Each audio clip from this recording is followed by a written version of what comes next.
दोस्तों, कैसे हैं आप? आई होप आप बहुत अच्छे होंगे।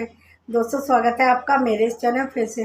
दोस्तों, मैं आज आपके सामने एक नई कहानी लेकर फिर से उपस्थित हूँ। कहानी बिल्कुल सत्य है। जो मैं आपको कहानी सुनाने जा रही हूँ वह नोएडा शहर की है। नोएडा शहर में एक परिवार रहता था। उस परिवार में 3 लोग रहते थे, बेटी, काजल और मम्मी पापा। उसके पापा तो गवर्नमेंट जॉब करते थे, मम्मी हाउस वाइफ थी और बेटी अपने पैरों पर खड़ी हुई थी। बहुत अच्छी जॉब करी थी, बहुत पढ़ी लिखी थी। जब वह बड़ी हुई तो उसके मम्मी पापा को उसकी शादी की चिंता सताने लगी। उन्होंने बहुत जगह रिश्ता देखा, लेकिन कहीं भी रिश्ता मिल नहीं पा रहा था। वह सोच में पड़ गए कि अब क्या होगा। उन्होंने सोचा क्यों ना हम ऐसी साइट पे जाए जहाँ पे लड़कियों की शादी होती है। जब उन्होंने ये सोचा तो उन्होंने सोचा मैट्रिमोनी में क्यों ना हम साइट में देखें, और उन्होंने वहाँ पे देखा एक रिश्ता। काजल के लिए रिश्ता ना मिलने का एक कारण और था, क्योंकि काजल बहुत ही सुंदर थी, बहुत पढ़ी लिखी थी, अपने पैरों पे भी खड़ी थी, बहुत अच्छी जॉब भी करी थी। इसी वजह से उसके लायक लड़का मिल ही नहीं रहा था। जब उन्होंने मैट्रिमोनी में अपना रिश्ते के लिए लिखवाया और तब उनको एक रिश्ता मिला, और रिश्ता जब मिला तो देखना शुरू किया। जब देखना शुरू किया तो उन्होंने देखा कि हमारे काजल के लायक है ये लड़का। बहुत सुंदर था और पढ़ा लिखा भी था और घर भी बहुत अच्छा था। सब कुछ देखा और रिश्ता तय कर दिया। जब रिश्ता तय हो गया, मम्मी पापा बहुत खुश थे, काजल भी खुश थी कि मेरे लायक लड़का मिल गया, जैसे मैं चाहती थी वैसा ही मिल गया। मम्मी पापा भी सोचते थे कि हमारी काजल के लिए लड़का अच्छा मिल गया, क्योंकि हमारी इकलौती बेटी, हम इसकी बहुत धूमधाम से शादी करेंगे, किसी चीज़ की कमी नहीं होने देंगे शादी के लिए। और उन्होंने बहुत अच्छे से तैयारी करनी शुरू कर दी और डेट भी फिक्स हो गई शादी की। और जब डेट फिक्स हो गई तो शादी की तैयारी शुरू हो गई। इनके घर में, काजल के घर में शादी की तैयारी जोरों शोरों से चल रही थी, क्योंकि डेट जो फिक्स हो गई थी। लेकिन काजल बहुत दुखी थी कि मैं चली जाऊंगी, मम्मी पापा को छोड़ के वे अकेले हो जाएंगे। लेकिन उनके मम्मी पापा कहते तुम हमसे ज़्यादा दूर थोड़ी हो, जब दिल करे मिल लेना, फ़ोन कर लेना, तुम उदास मत हो, हम तुम्हारे साथ ही है, रोज़ फ़ोन करेंगे। ऐसा करके काजल खुश हो जाती। और जिस दिन शादी थी वह दुल्हन बन के बैठी हुई थी और दूल्हा भी दरवाजे पे आ गया। और जब आ गया तो उसने देखा लड़का तो बहुत सुंदर है, और शादी धूमधाम से हो जाती है। काजल अपने ससुराल चली जाती है और देखती है बहुत बड़ा घर परिवार भी, बहुत सास ससुर बहुत अच्छे। उसको बहुत खुशी हो रही थी, मेरे बहुत अच्छे घर में शादी हुई। और उसके मम्मी पापा भी बहुत खुश थे कि हमारी बेटी के लिए रिश्ता बहुत अच्छा मिला, अब हमें चिंता नहीं है अपने काजल के लिए, उसे इतना अच्छा परिवार मिला। जब काजल ससुराल चली जाती है, अगले दिन उसे फेरे के लिए मायके आना था। उसके पापा जाते हैं उसको लेने के लिए, क्योंकि भाई तो था नहीं, ना कोई बहन थी। उसके पापा ने सोचा मैं ही लेके आता हूँ, और अपनी बेटी को ससुराल जाते हैं और उसको अपने घर ले आते हैं। जब घर लाते तो वह बहुत अच्छा बताती है, मेरा हस्बैंड बहुत अच्छे हैं और मेरे सास ससुर बहुत अच्छे, बहुत अच्छा परिवार है। और वह कह के जाती है कि तुम लेने आ जाना। उसका पति कहता है ठीक है मैं लेने आऊँगा तुम्हें, तुम चिंता मत करना, फ़ोन करती रहना। ऐसे करके वह अपने पापा के संग अपने घर चली जाती है।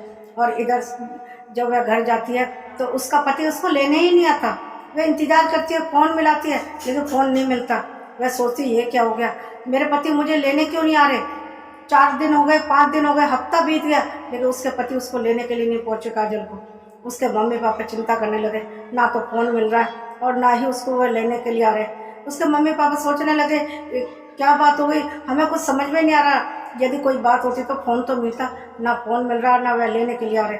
उसके मम्मी पापा की घबराहट बढ़ती जा रही थी।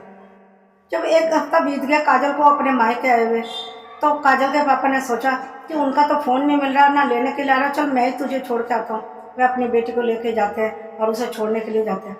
जब वहाँ जाते तो वह दंग रह जाते हैं। जिस मकान में वह शादी करके गई थी वहाँ तो कोई मकान था ही नहीं, एकदम खाली पड़ा हुआ था, ना कोई सामान ना कुछ।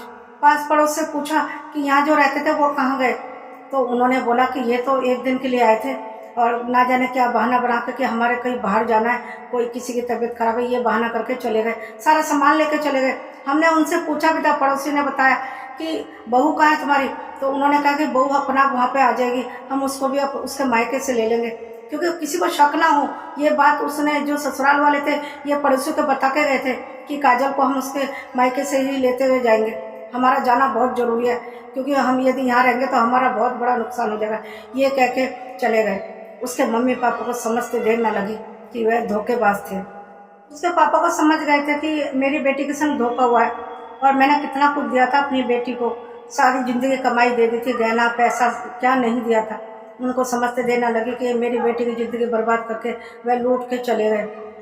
कल की शादी को काफ़ी दिन बीत गए थे। अब तो काजल भूल चुकी थी सारी बातों को और नॉर्मल हो चुकी थी, अपने जॉब में ध्यान दे रही थी। एक दिन क्या होता है, उसकी फ्रेंड आती है और कहती है मेरी शादी है, तुम जरूर आना। काजल को कहती है कि मैं अपने जो जिससे शादी हो उसकी फ़ोटो दिखाऊं। काजल कहने लगी दिखाओ। जब उसने उसकी फ़ोटो दिखाई तो वह दंग रह गई। वह वही लड़का था जिससे काजल की शादी हुई थी। उसने तुरंत बताया ये तो वही लड़का है जिससे मेरी शादी हुई थी। तो वह उसकी सहेली ने कहा अच्छा तुमने मुझे बता दिया, जैसे तुम्हारे साथ हुआ मेरे साथ भी ऐसे ही होता। ये लोग इसी वजह से मैट्रिमोनी में जाते हैं क्योंकि वहाँ पे बहुत सारे रिश्ते मिलते हैं। लगता है इसके जो माँ बाप है और जो लड़का है सब नकली है। ये सब लूटने के इरादे से शादी करते हैं और शादी करके लड़की की ज़िंदगी बर्बाद कर देते, सब कुछ लूट के चले जाते हैं। तो उन्होंने प्लान बनाया उनको मजाक चखाएंगे।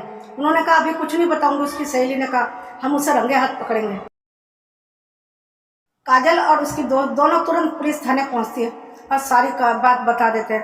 काजल ने बताया था कि जिससे मेरी शादी हुई है वही लड़का अब इसको बेवकूफ़ बनाने के लिए लूटने के इरादे से शादी कर रहा। पुलिस तुरंत उसके घर पहुंच जाती है क्योंकि उसकी सहेली के पास तो उनका सारा अता पता था ही और उसको गिरफ्तार कर लिया जाता है। नकली माँ बाप, नकली लड़का, पूरा घर भी नकली, सब कुछ नकली। और वह ऐसे लोग मैट्रिमोनी के बहाने से ही लूटपाट करते हैं। दोस्तों मेरा ये कहानी सुनाने का मकसद सिर्फ ये है, यदि किसी भी लड़की के लिए रिश्ता ना मिले और यदि गलत शादी हो जाए उससे अच्छा तो लड़की अपने घर में कुंवारी ही बैठी रहे। गलत रिश्ता होने से अच्छा है कि अपने घर में माँ बाप के पास ही रहे। ऐसे गलत रिश्ते होने के बाद सब कुछ बर्बाद हो जाता है लड़की का। लड़की की इज्जत चली जाती है, पैसा चला जाता है और माँ बाप ना जाने कैसे कैसे करके शादी देते हैं, सारा पैसा लगा देते हैं और दूसरी बार कहाँ से देंगे अपनी बेटी की शादी। सारा पैसा तो एक बार लगा देते हैं और वह जो धोखेबाज होते हैं लूट के चले जाते हैं। इसलिए मैं सबसे यही कहना चाहती हूँ, यदि किसी लड़की की रिश्ता ना मिले तो ऐसे साइट पे जाए तो बहुत सोच समझ के जाए, बहुत अच्छे से देखें, पास पड़ोस से पूछे, उनका बैकग्राउंड चेक करें, दूर दूर तक उनकी जानकारी ले कि वह सही लोग हैं या नहीं। ज़्यादातर ऐसी जगह में ना जाए, ऐसी जगह को अवॉइड करें तो ही अच्छा है। और यदि जाना भी पड़ जाए तो बहुत देखभाल करें और बहुत जांचे परखे कि ये लोग सही है नहीं है या नहीं। बस मैं अपनी कहानी यहीं समाप्त करती हूँ। दोस्तों यदि आपको मेरी ये कहानी पसंद आई तो एक लाइक और शेयर कर दीजिए। शेयर तो ज़्यादा से ज़्यादा कीजिए क्योंकि बहुत से लोगों के साथ ऐसा होता है। यदि मेरी ये कहानी सुनेंगे तो शायद उनको थोड़ा सा और पता चल जाएगा, क्योंकि कितने लोगों को सीधे होते हैं उनको ये सब बातें पता नहीं होती और वह ऐसे लोग साइट पे चले जाते हैं। और आप मेरे चैनल पर नए हैं तो सब्सक्राइब भी कर दीजिए और बेल आइकन भी प्रेस कर दीजिए ताकि अगले आने वाली वीडियो आप तक पहुंच सके। और कमेंट तो जरूर कीजिए आपको मेरी ये कहानी कैसी लगी। मिलती हूँ अगले वीडियो में एक नई कहानी लेके। तब तक के लिए नमस्कार। हाँ, अपना और अपनों का बहुत ध्यान रखिए। कई बार क्या होता है, माँ बाप अपने बच्चों के लिए अच्छा करते करते बुरा हो जाता है, जबकि माँ बाप की कोई गलती नहीं होती और ऐसे लोग बहुत से लोगों को लूटते हैं। उन दोनों ने मिलके उस लड़के को पकड़वा के ना जाने कितनी लड़कियों की ज़िंदगी बचा ली और ना जाने कितनों को लूटा होगा उन्होंने आज तक। इसलिए मैं सच्ची घटना सुना रही हूँ आपको, ये सच्ची ही घटना है। इसलिए अपने बच्चों को जब भी रिश्ता देखें तो बहुत जांच परख के देखें। बस मैं सबसे यही कहना चाहती हूँ, अपने बच्चों के लिए बहुत ध्यान से रहें।